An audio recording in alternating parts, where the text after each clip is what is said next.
Muy bien. Vamos a tener un estudio esta noche, Sí, a pensar un poco sobre una palabrita difícil, pero es una palabra que en realidad es un concepto.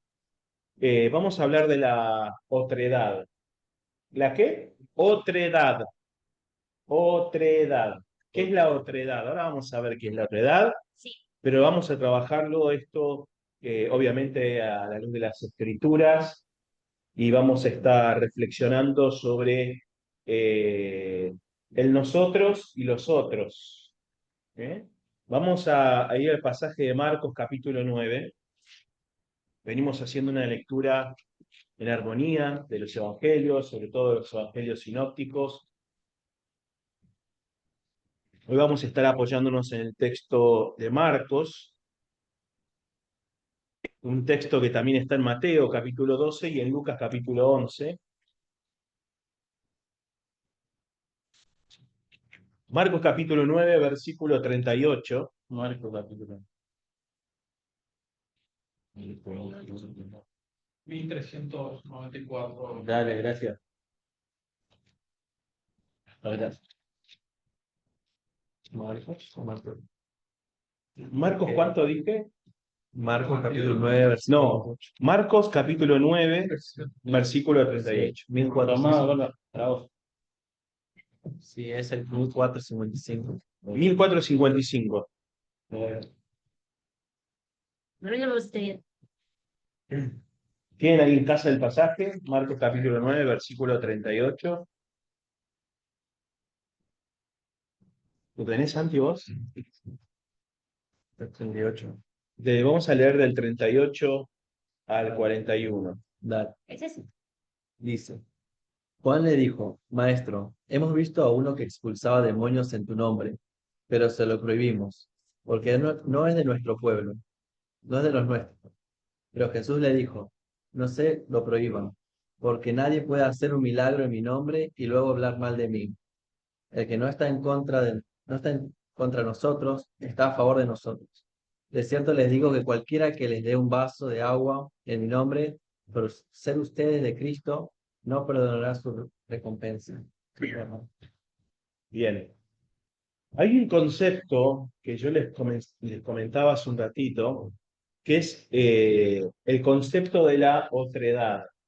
La otredad es un concepto que se maneja en la filosofía, en la sociología, también en la psicología, que tiene que ver con entender el mundo que es externo a uno mismo, eh, cómo uno se relaciona y experimenta el mundo que nos rodea, es decir, lo distinto, lo diferente, lo otro, lo que no es uno mismo, sino que es lo otro.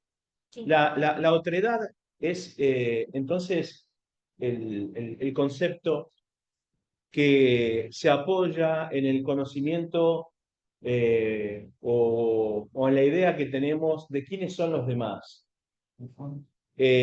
Ahora lo vamos a entender un poquito mejor cuando vamos desglosando este pasaje, en el cual está en observación en el texto quiénes son nosotros y quiénes son ellos, quiénes son los otros. ¿Se entiende esto o estoy haciendo mucho lío? ¿Vamos bien? Parece que sí. Bueno, el que calla otorga. Eh, Marcos nos sitúa, o en realidad Jesús se sitúa en el medio de esta discusión, porque hay una observación que le hacen los discípulos, y es, mira maestro, hay unos que están trabajando, pero que no pertenecen a nosotros. Entra el concepto acá que primero tendríamos que analizar, y es el concepto de nosotros. ¿Cuál es la idea que tenían los discípulos de ese nosotros? ¿Quiénes eran los nosotros? Los discípulos. ¿Eh? Los discípulos, los que seguían a Jesús, esos son los nosotros. Es ¿Y quiénes decir, vienen a ser? en Sí, general Mariano. digo, es el que piensa igual a mí. Bueno, En está cualquier bien. concepto, En cualquier ámbito, la otredad significa o incluye al que piensa igual a nosotros, digamos. Bien, Bien. ahora vamos a explorar un poquito más ese concepto, pero acá hay definiciones claras en el pasaje de quiénes son nosotros y quiénes son los otros, ¿eh? Y cómo Jesús aborda el tema de la otredad para hacerles ver a los discípulos en qué está basado esa otredad dentro de la Biblia. ¿Cuál es la variable que hace que que el otros se convierta en nosotros? Ahora vamos a entrar en ese tema. Eh, pero bueno, nosotros en este caso son los discípulos. ¿Eh? Sí. Y los otros son aquellos que no forman parte de ese cuerpo de los discípulos. Y Jesús marca esta situación, lo dice el texto, no lo estoy inventando yo, que esos también pertenecen al mundo de nosotros o al conjunto de nosotros, aunque no sea del mismo equipo, aunque no pertenezcan al mismo círculo, forman parte también de nosotros y que la variable que hace que ellos pertenezcan a nosotros, ¿cuál les parece que es? Le voy a decir yo, pero ¿cuál les parece que es la variable que ellos pertenezcan a nosotros? ¿Qué es lo que hacen estas personas que no pertenecen a los discípulos? Creer en Cristo. Bueno, creer en Cristo, pero específicamente, ¿qué hacían estos? Seguirlo. No, están haciendo otra cosa. Milagros, nombre. Claro, milagros en nombre de Jesús. ¿Eh? Esto es seguirlos, esto es creer en Cristo, eh, pongámosle el nombre que quieran, pero lo que convierte a ellos en nosotros es Cristo, no lo que hacen, no su lugar de procedencia. Entonces, lo que los define en su identidad es la presencia de Cristo. Esto muchas veces nos pasa también a nosotros con la manera en la cual nosotros nos concebimos como personas.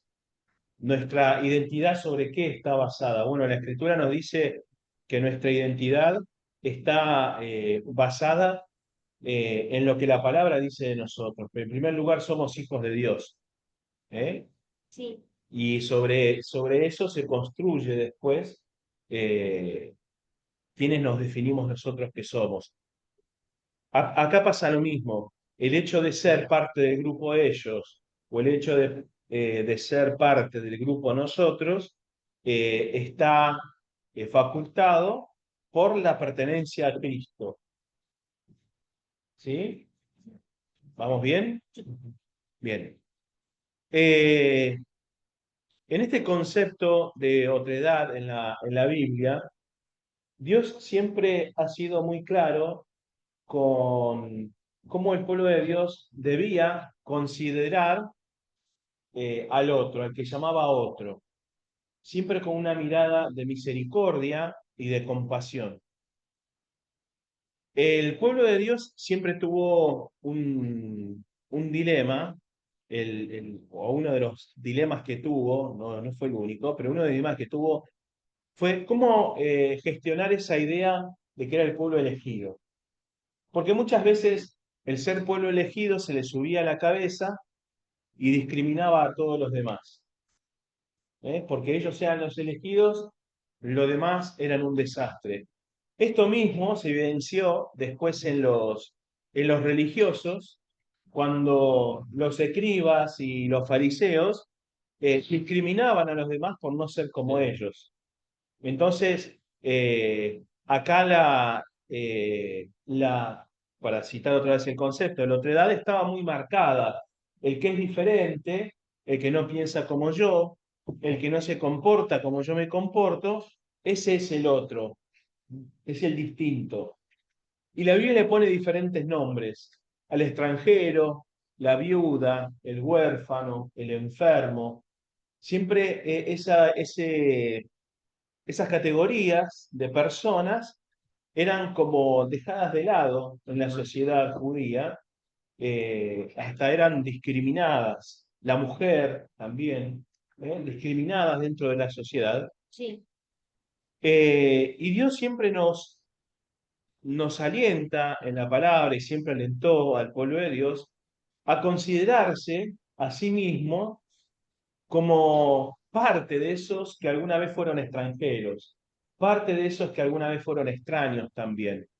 Dios les llamaba la atención al pueblo de Dios y muchas veces les hacía recordar, acuérdense que ustedes también fueron esclavos, ustedes también fueron huérfanos, ustedes también fueron pobres, fueron necesitados, y llamaba al pueblo de Dios a actuar con misericordia, con gracia y con consideración hacia los demás, hacia los considerados otros. El cambio se da acá cuando aparece la figura del Cristo, del Mesías, porque Él es quien, según dice la Escritura, nos vino a reconciliar. Esta reconciliación funciona en diferentes niveles. Funciona en un nivel de pares, funciona en un nivel con el medio que nos rodea y funciona también con un nivel en nuestra relación con Dios. Son por lo menos tres niveles que nos habla la Escritura, que la relación de las personas se interrumpe, se corta.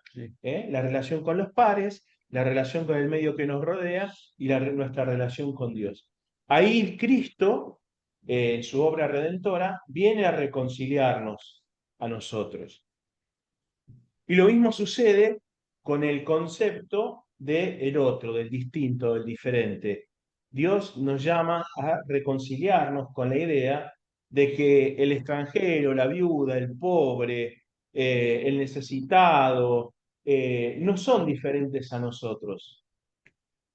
¿Mm? No son peores o son de otra categoría por ser de otra condición de la que nosotros nos consideramos. Entonces nos plantea la Biblia un desafío. Y es este desafío que está en este pasaje y hay como una tensión entre los discípulos que le dicen a Jesús, Jesús, estos no son como nosotros, estos no te siguen a vos, podríamos ponerle acá un montón de frases, estos no son de la misma religión que nosotros, estos no son de la misma denominación, estos no van a la misma iglesia, estos están haciendo otra cosa y no pertenecen a nosotros. Y Jesús les tira el desafío al decirles, mirá, si esto lo están haciendo en mi nombre, si no se oponen a nosotros, están con nosotros, forman parte de nosotros también.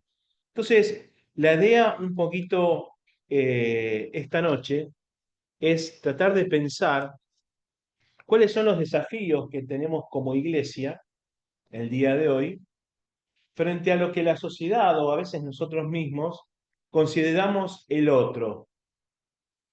Sabiendo que cuando digo el otro estoy hablando de aquel que consideramos diferente, distinto, lo consideramos fuera de nuestra comunión, no pertenece a nuestro grupo. Entonces, ¿cuáles son los desafíos, qué les parece a ustedes, que tenemos hoy como iglesia para cambiar alguna realidad de consideración hacia el otro? Si la tenemos o no lo tenemos, no sé, lo dejo esta noche arriba de la mesa para que podamos discutirlo. ¿Qué les parece? sí.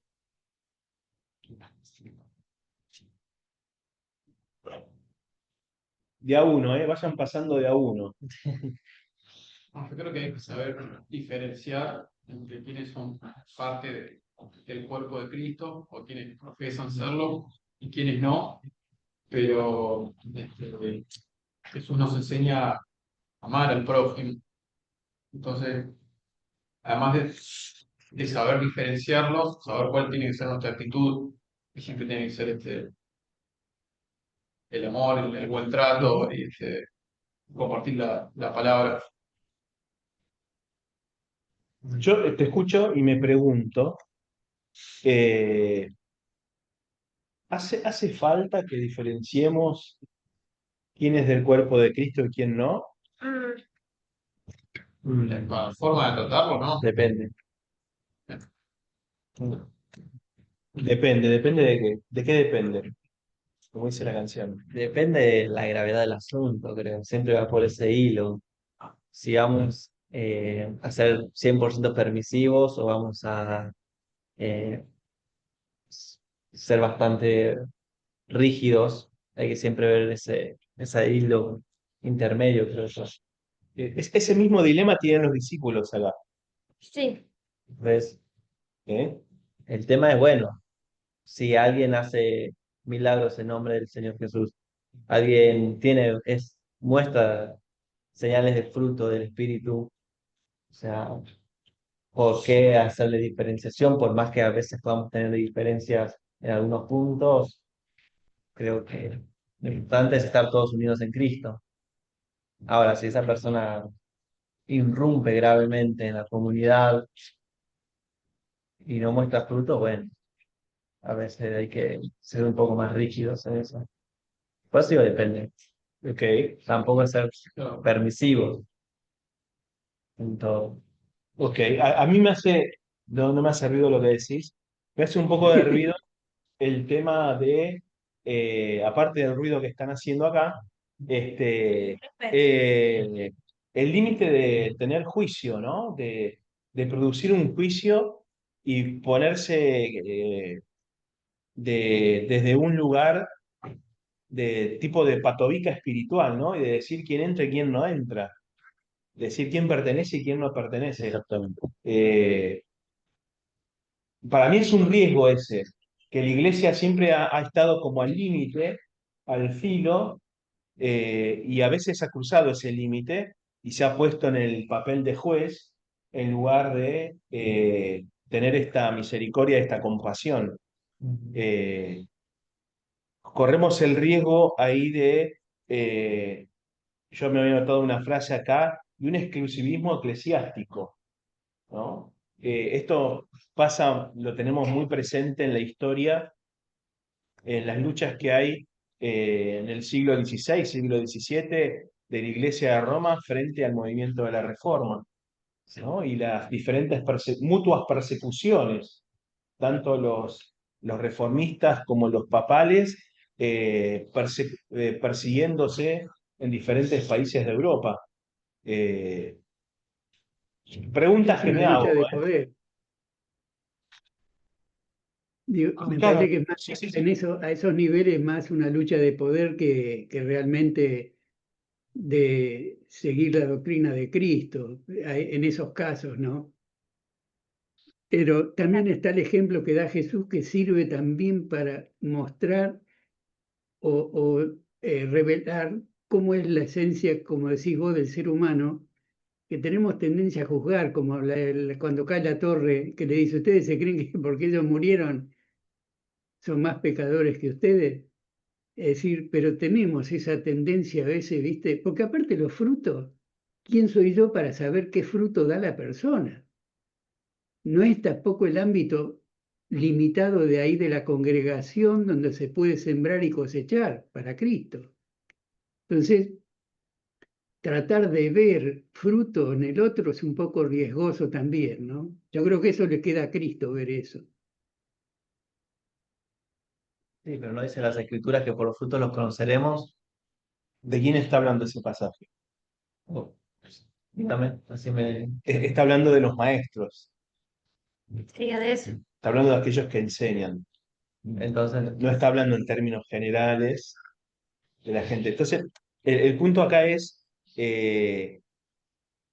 marcar el límite por ahí, hasta dónde nosotros tenemos que tener discernimiento de la situación, saber que Cristo nos une y dónde está el límite que cuando pasamos esa línea nos convertimos en jueces de la situación y nos convertimos en personas exclusivistas, ¿no? Que excluyen a otros de la pertenencia. Eso es algo que debemos sí que debemos escapar de esa situación, no convertirnos de ninguna manera en exclusivistas. No pertenecemos a un club exclusivo. Jesús luchó siempre contra esa idea del exclusivismo, del elitismo. No pertenecemos a un grupo elitista, sino que pertenecemos a un grupo inclusivo, a un grupo que busca incluir aún aquellos que son excluidos por la sociedad. Entonces, creo que ahí tiene que haber un diálogo constante con nuestra fe y con esta variable de peso que es la pertenencia a Cristo. Ujú. No sé, ¿qué más piensan? No, que como justamente no sabemos quién realmente pertenece o va a pertenecer a Cristo, por eso un mismo trato frente a todos, de, de no rechazar a nadie, porque no sabemos si va a terminar siendo creyente o no. O sea que justamente esto de saber de no saber quién realmente es parte del cuerpo de Cristo nos hace tener una actitud bondadosa con todos. Ujú. Bien. O sea, hay casos, sí, de gente que rechaza precisamente a Cristo. Exactamente.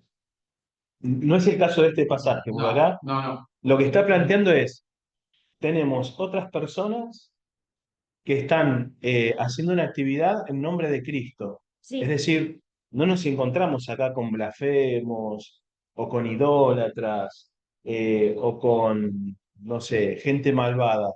Nos encontramos con personas que están haciendo la misma obra que venía haciendo Jesús, pero que no forman parte del núcleo de Jesús. Entonces, en este contexto es que estamos hablando estas cosas. No lo estamos aplicando a una iglesia en el sentido inclusiva donde todo vale y es un viva la pepa. No estamos hablando de eso, pero sí estamos hablando de no convertirnos desde nuestra congregación o de nuestra denominación, aún de nuestra identidad como iglesia cristiana, de un lugar exclusivista, donde todos tenemos que estar uniformados, es decir, tener una misma forma para poder pertenecer. Dios es mucho más diverso en quiénes son los que componen su cuerpo y su iglesia. Y eso tenemos que tenerlo presente para, para mirar, como decía Fede, tener esa actitud hacia los demás de compasión, de misericordia y de gracia. ¿Sí? ¿Eh? ujú. ¿Qué más se les ocurre sobre esto? Santi, ¿hace algún aporte, che? No, no, no, está bien, está bien. ¿Alguna otra idea?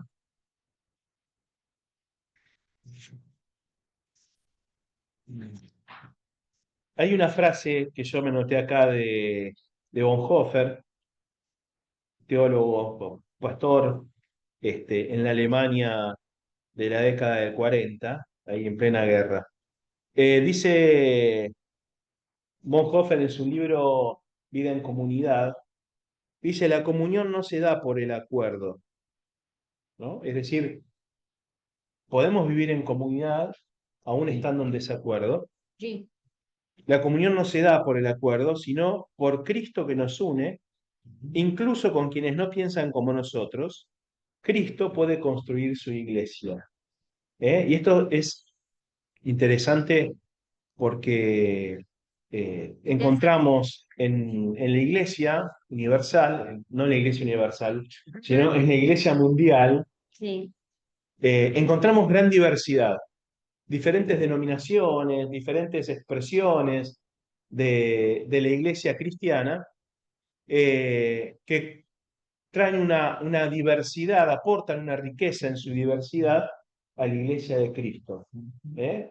Podemos ver diferentes tradiciones, por ejemplo, la iglesia ortodoxa, muy diferente a nosotros, la iglesia evangélica. Aún la iglesia presbiteriana es muy diferente entre otras identidades evangélicas, como puede ser la evangélica, no sé, pentecostal, por ejemplo. También. ¿Eh? Hay, disculpa, distintas ramas, ¿no? De Hay evangélica. diferentes Esta ramas. que vendría a ser una. Presbiteriana. Al menos lo mismo que cualquier. Malo. No es lo mismo que Y la cualquiera. de la tele que Esta es la mejor. La mejor, ya Sí, sé esta que es la no mejor. vengo porque es la mejor, pero ¿y esta de la tele qué son?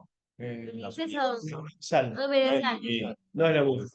hablan más, ¿no? Y muchas cosas. Sí, Nosotros no la tenemos. Igual hay una iglesia ahí en Universidad que está ubicada en Almagro, ¿no? ¿Puede ser? Sí, no, sí. Es la base. Y en la Valle hay otra, por la Valle. Corriente hay otra. Pero yo lo que le quería decir es que lo que nos une a todos, a pesar de la diversidad que tenemos, no es que pensamos igual, sino que está Cristo uniendo a su iglesia.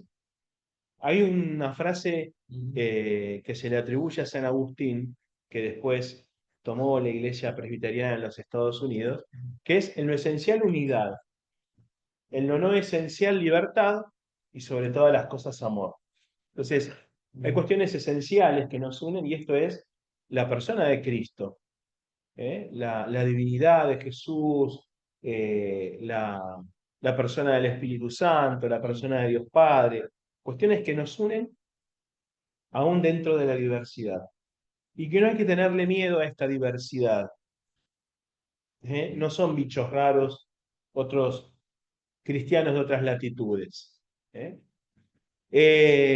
Tengo otra frase que me noté acá de un pastor misionero, un misionero británico, muchos años misionando en la India. En su libro El secreto abierto, donde habla un poco sobre la, la misión, su experiencia sobre la misión en la India y hace reflexiones sobre la iglesia, dice, no podemos conocer a Cristo plenamente si no reconocemos dónde Él ya está actuando fuera de nuestras fronteras. Eh, una de las cosas que nos suele suceder, o está plasmado de esa manera en la Escritura, es creer que Dios siempre obra de la misma manera.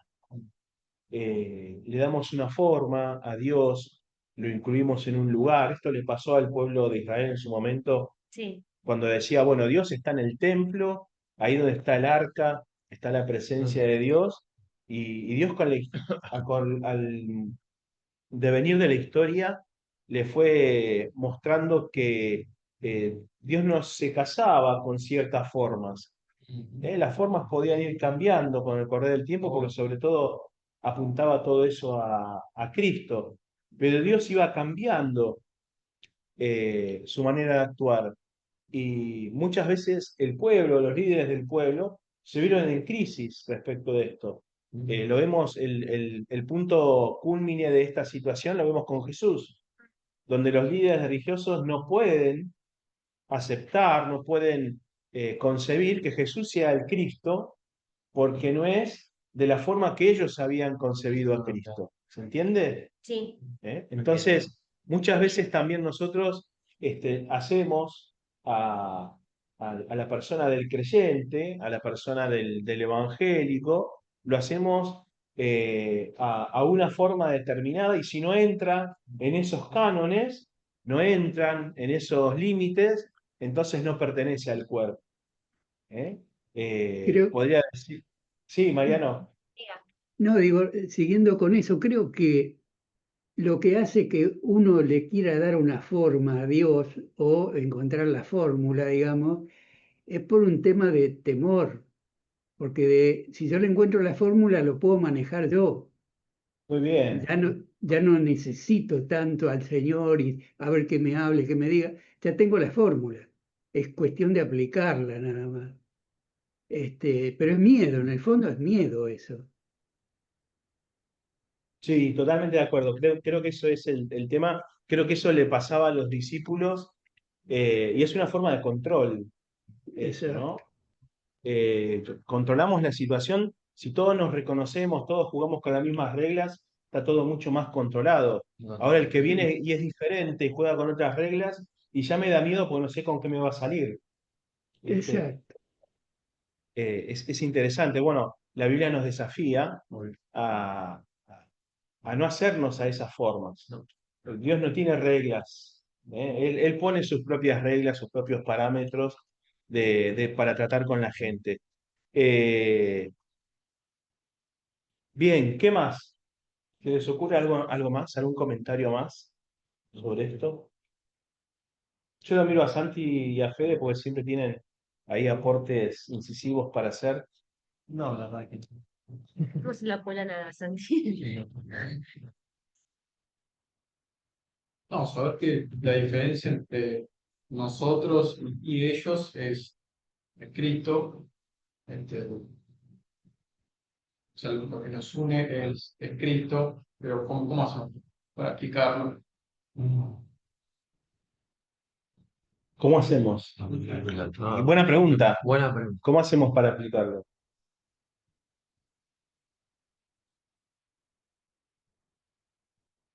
Yo diría, bueno, quizás no haciendo esa diferenciación, dejando que Dios haga la diferenciación. Si lo que va a definir la pertenencia al conjunto de ellos o nosotros Claro. es Cristo, dejar que Cristo mismo haga esa diferencia y no nosotros. Porque en definitiva nosotros no sabemos quién está con Cristo o no. Podemos asumir ciertas cosas en cuanto a las formas que vemos, en cuanto a la constitución de la persona, cómo se percibe, etcétera, pero en definitiva no terminamos sabiéndolo. Entonces, evitar la discriminación me parece que es un buen comienzo. Ah, Evita. esto ¿No? Sí, la Biblia es clara, marcando desde un punto de partida que es de Dios, no nuestro, marcando quién está en cada equipo. Porque Dios, desde el comienzo, desde el Génesis, se habla de la simiente de la mujer y la simiente de la serpiente. Siempre eso está claro. Y en Apocalipsis pasa lo mismo.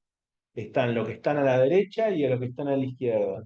Sí. Pero nunca el juicio lo hacen los seguidores de Cristo. El No. juicio lo termina haciendo Dios. Entonces yo empezaría por ahí primero.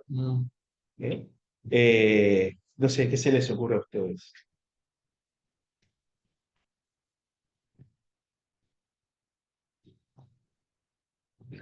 Hoy no están muy ocurrentes. No, para empezar, reconocer a todo que la persona que empieza una fe en Cristo, Bueno, o sea, Cristo es Dios, reconocerlo como, de entrada, asumirlo como humano, la fe, bien. Bien. ahí hay un punto de partida. Bueno, Bueno, ahí está importante. Si no confiesa a Cristo, no somos hermanos. Pero no sabemos.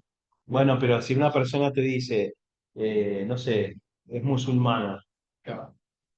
no somos hermanos. O si Claro. es, ¿qué pasa si es judía? Lo mismo. No. Tampoco, no somos hermanos. No, bueno, no. Pero igual Está bueno. nosotros tenemos nuestra obligación de evangelización. Ok. De alguna forma, de cumplir con la orden de Jesús de profesar la palabra y ver si termina siendo creyente. Ok.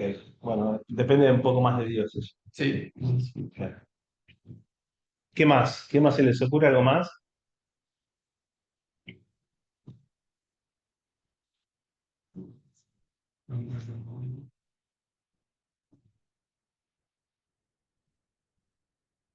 Bueno, para cerrar entonces la idea de hoy, la propuesta es cambiar un poquito la práctica del juicio o de la discriminación, ¿sí? Esto de tratar de identificar, y yo la cambiaría por la palabra discernimiento, ¿no? Tener discernimiento frente a las situaciones, frente a las personas.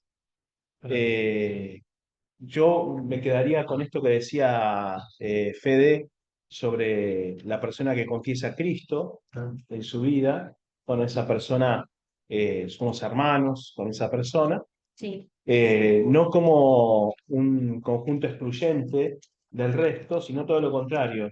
Conjunto que incluye a otras personas que confiesan a Cristo, pero quizás son diferentes a mí Sí. o son Sí. diferentes a nosotros. Claro. Claro. Eso ya de movida me amplía un montón el espectro porque salgo de mi zona de confort de reconocer al creyente solamente en el ámbito presbiteriano por ahí. Eh, Aparte, digo, si uno discrimina o separa dentro de los que son los cristianos, peor todavía con el que no es. Así que si no claro, empezamos por casa, Sí. aceptando algunas diferencias que puedan haber, más tenemos que considerar al que no conoce a Cristo todavía. Como, porque Cristo fue el modelo, digamos, ¿no?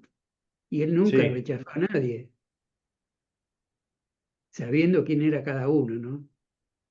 sí, sí, sí, sí, claro, sí, sí. Sí, estamos hablando del conjunto este de seguidores de Cristo. Eh, Después hay algunos que son rechazados, hay un conjunto de personas que son rechazados por Dios. Pero bueno, acá está planteado el tema, quería traerlo a discusión, a reflexión sobre cómo nos comportamos nosotros con otras identidades cristianas, otras identidades evangélicas, cómo nos comportamos frente a aquellos que consideramos diferentes, a quienes llamamos nosotros los otros, los distintos, y tener esta actitud de inclusividad, de compasión frente a aquellos que consideramos diferentes a nosotros. Así que yo les dejo planteado el tema para que lo sigan pensando, pueden volver a escuchar el audio después cuando quieran, Sí. por ahí volver sobre esto. Les recomiendo el libro este de Bonhoeffer, Una vida en comunidad. ¿eh? Eh, Creo que se consiguen algunos artículos en internet, no sé si está el libro. Eh, pero se los recomiendo si lo pueden conseguir, lo pueden leer, está muy bueno, eh, muy edificante. Queridos, vamos a el espacio de oración, si les parece.